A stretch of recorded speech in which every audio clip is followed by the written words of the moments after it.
nous allons parler aujourd'hui d'un thème, d'une recommandation du Seigneur concernant le baptême du croyant. En quel nom devons-nous baptiser celui qui croit en Jésus? Celui qui croit en l'évangile du Seigneur. Jésus a donné une recommandation. Il a dit à ses disciples, allez par tout le monde, baptisez celui qui aura cru au nom du Père, du Fils et du Saint-Esprit.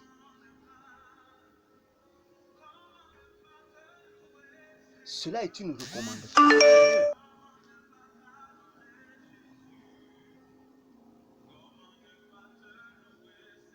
Cela est une recommandation du Seigneur. Nous devons baptiser au nom du Père, du Fils et du Saint-Esprit. Cette recommandation est-elle juste? Celui qui croit à l'évangile du Seigneur doit se faire-t-il baptiser à ce nom-là? Est-ce que c'est ce nom-là que nous devons baptiser le croyant? Parce qu'en vérité, dans cette recommandation, il n'y a pas de nom. Lorsqu'on dit au nom du Père, au nom du Fils et au nom du Saint-Esprit, en vérité, dans l'analyse grammaticale, on se rend compte que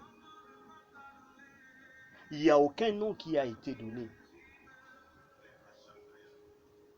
Sinon, là, Dieu donne les attributs de son nom. Donc, en vérité, cette recommandation n'est pas juste, n'est pas véritablement applicable. Du fait que là, nous n'avons pas le nom à qui nous devons baptiser. Pensez-vous que Père est un nom? Pensez-vous que Fils est un nom? Saint-Esprit est un nom? Lorsqu'on fait vraiment l'analyse profonde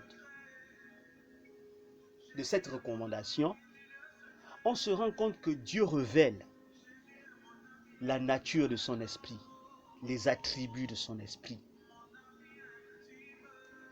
Lorsqu'on vérifie bien Père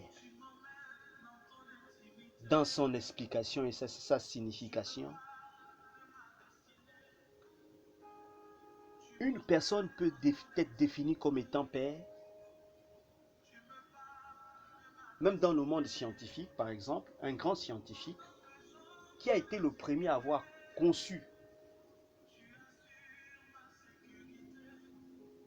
une œuvre, un objet, comme il a été l'initiateur, il a été le premier à concevoir cela, on l'attribue la paternité de cette création. Ainsi, il devient père de son œuvre.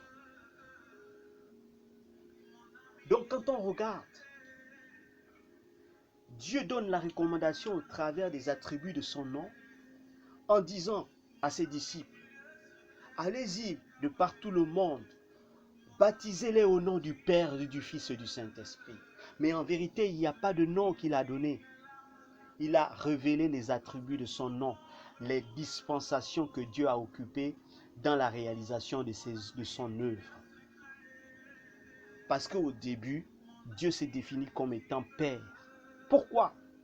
Parce qu'il a été l'initiateur de la création du monde, l'initiateur de l'univers, l'esprit qui garantit le fonctionnement de ce monde. C'est Dieu le Père qui a conçu cela. C'est la nature de son esprit en tant que initiateur et créateur, il va se définir comme étant le père de la création. C'est ainsi que sa création a été conçue. L'homme a été formé. Adam et Ève ayant failli, voyant la souffrance de sa création, dans le plan de Dieu, Dieu va restaurer l'humanité au travers d'un sacrifice, ainsi qu'il donna la promesse à son prophète Joël en disant « Je viendrai moi-même ». Il va venir sur la terre lui-même. Vous voyez? Il va venir lui-même sur la terre. Et véritablement, quand l'enfant est né, au travers de la Vierge, l'enfant a porté le nom de Père éternel. Donc le corps que Dieu a conçu pour venir sur la terre, un corps sans péché,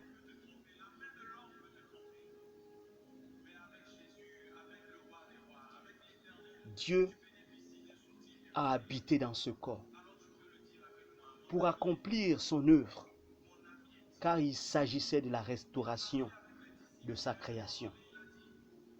Ainsi Dieu devait venir pour mourir et faire couler son sang pur pour sauver l'humanité du péché. Et dans cette dispensation où Dieu tabernacle dans un corps, il prend le terme de fils, le fils de Dieu, le fils, le premier-né. Là encore, c'est l'attribut de l'œuvre de Dieu en tant que sauveur de l'humanité. Il se qualifie en tant que fils, mais Dieu ne révèle pas encore son nom. Au nom du fils, ce n'est pas son nom. Ayant accompli cette œuvre-là à la croix, mourant pour nos péchés, l'Esprit de Dieu est descendu dans les abîmes pour sauver ceux qui étaient gardés captifs. Après 3 jours, il s'est ressuscité. Il retrouva ses disciples et donna cette promesse que attendez à la chambre haute. Je vous enverrai mon esprit, le Saint-Esprit. Donc Dieu repart, il remonte avec le corps de Jésus, ce corps pur, le corps de Dieu, remonte dans les airs. Dieu change de dispensation. Il dit maintenant, je vais habiter en chacun de vous. Donc l'Esprit de Dieu se répand au travers de chaque personne qui va croire à l'œuvre qu'il a accomplie à la croix. Et c'est là où il dit, là où 1 ou 2 ou 3 sont réunis en mon nom, je serai là. Mais en fait, ce sont les portions de l'Esprit de Dieu qui habitent dans chaque homme. Que là, Dieu devient esprit, Saint-Esprit. Mais ce n'est pas le nom de Dieu, c'est l'état de la nature, l'état de dispensation de son esprit dans l'accomplissement de son œuvre. En vérité, Dieu n'a qu'un seul nom. Lorsqu'on parle de Jéhovah Nissi, Jéhovah Rapha, Jéhovah Sabaoth, ce ne sont pas des noms de Dieu. Ce sont les attributs de la nature de son esprit. Quand il est Jéhovah Jireh, c'est cette partie de Dieu qui guérit. Mais en vérité, Dieu est venu sur la terre, habiter avec des hommes pour porter son propre nom, pour révéler son propre nom, parce que cela a été aussi un questionnement pour Moïse. Lorsque Dieu apparut à Moïse, Dieu et Moïse dit, mais que dirais-je, Seigneur? Qui m'envoie? En quel nom? Jésus dit, Dieu dit, va dire que je suis. Mais ce n'est pas le nom de Dieu. C'est la nature de son esprit, l'état de son esprit, parce qu'il est infini. C'est l'attribut de la nature de son esprit, parce qu'il est le début, il est la fin. Mais lui-même, il a dit, il va venir, il va porter son nom. Quel est le nom, mon frère, qui a été élevé au-dessus des noms? Quand Marie enfanta l'enfant, vous pensez que ce sont les parents de Jésus, de Jésus, c'est Marie et Joseph qui se sont concertés pour dire que maintenant l'enfant est né, nous allons donner un nom. Le nom leur a été recommandé. C'est un nom du ciel. C'est le nom le plus puissant. C'est le nom qui vient de Dieu lui-même. Le nom qui régnait dans les cieux que l'enfant a porté. C'est Dieu qui vient révéler son nom à sa création. Le seul nom que Dieu porte, c'est Jésus-Christ de Nazareth. Jésus-Christ. Il n'y a pas un autre nom, mon frère. En vérité, le baptême, ça en un seul nom. Pas au nom, pas aux attributs du nom, mais au véritable nom. Le nom qui porte les attributs, c'est Jésus, Christ. Il n'y a pas un autre baptême qu'au nom de Jésus. Parce que le nom du Père n'a pas la vie. Le nom du Fils n'a pas la vie. Le nom du Saint-Esprit n'a pas la vie. La vie est portée dans un nom qui a les attributs de cela.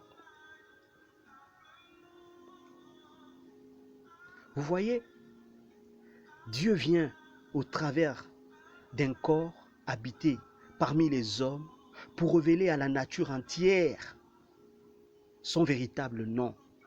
Parce que dans les générations, il s'est toujours défini au travers de ses attributs. Il s'est défini au travers de ses attributs. C'est pourquoi Jésus pouvait dire sur la terre, mon Père et moi, nous sommes un. Le corps de Jésus là, c'est un corps pur à 100%, sans péché. L'esprit qui est dedans, c'est l'esprit de Dieu tout entier. Ils sont un. Ils portent le même nom, le seul nom qui sauve. C'est pourquoi la nature entière atteste. Même les anges qui ont été créés avant les hommes confessent le nom de Dieu. Ils le reconnaissent. Quand tu es un véritable chrétien et qu'il y a une personne qui est envoûtée, qui a des problèmes, lorsque tu pries pour cette personne, dis au nom de Jésus-Christ, vous allez voir. Cet esprit va dire, va attester que c'est le nom du Créateur. C'est le nom qui a été élevé au-dessus de tous les noms. C'est le nom qui sauve. C'est le nom qui a la puissance de Dieu. Ce nom-là regroupe tous les attributs des noms de Dieu. C'est Jésus-Christ. C'était le Dieu dans un corps humain et qui est venu révéler au monde sa nature, son véritable nom. Dieu dans un corps. Le Créateur, le Père dans un corps. Le Père qui rentre dans un corps, qui se fait Fils, qui sauve l'humanité et qui remonte et dispense son esprit au travers de toute la création, qui devient Saint-Esprit. En vérité, un nom, le nom de Dieu, c'est Jésus-Christ. Celui qui n'a pas le baptême au nom de Jésus n'a pas de baptême, parce qu'il n'a pas la vie de Dieu, la puissance qui sauve. Aujourd'hui, on ne peut plus te baptiser au travers des attributs du nom de Dieu, Père, Fils, Saint-Esprit. Non, monsieur, ça ne sauve pas. C'est Jésus-Christ qui sauve. C'est ce nom-là qui est puissant, qui domine la création.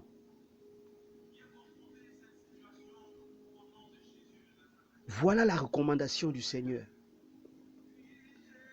Baptisez-les au nom du Père, du Fils et du Saint-Esprit.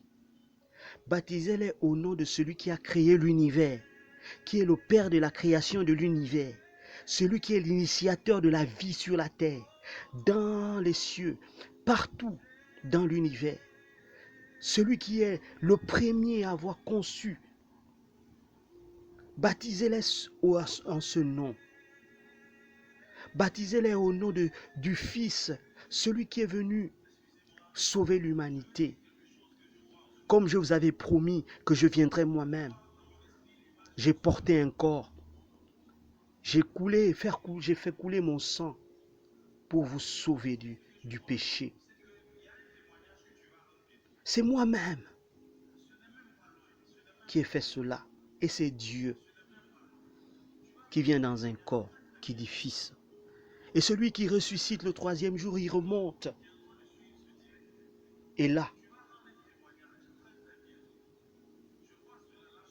il va dispenser son esprit au travers de toute chair. Le Saint-Esprit, une portion de Dieu dans chaque individu. Ce nom-là, c'est la nature de Dieu, c'est l'être de Dieu. C'est Dieu qui fait tout ça en différentes étapes pour l'accomplissement de son œuvre. En vérité, il s'agit de la même personne. C'est Jésus-Christ qui est Dieu, le Dieu véritable. Et du coup, c'est au nom de Jésus-Christ qu'on doit avoir le baptême. C'est pas au nom d'un qualificatif. C'est pas au travers d'un attribut de son nom ou au travers de la nature de son esprit, mais au travers du nom de Dieu qui porte les attributs de son esprit que nous devions être baptisés. Voilà pourquoi, si vous remarquez, le nom dont il est question, il n'est pas au pluriel. Il s'agit d'un nom singulier. Le nom d'un individu. Un individu ne porte pas 50 000 noms, 16 000 noms, 57 000 noms. Un homme porte un seul nom. Dieu est venu pour être un exemple dans la vie des hommes et révéler au monde son véritable nom. C'est pourquoi c'est le nom qui a été élevé au-dessus de tous les noms. Jésus-Christ. Jésus-Christ, c'est le Dieu véritable. Que Dieu vous bénisse.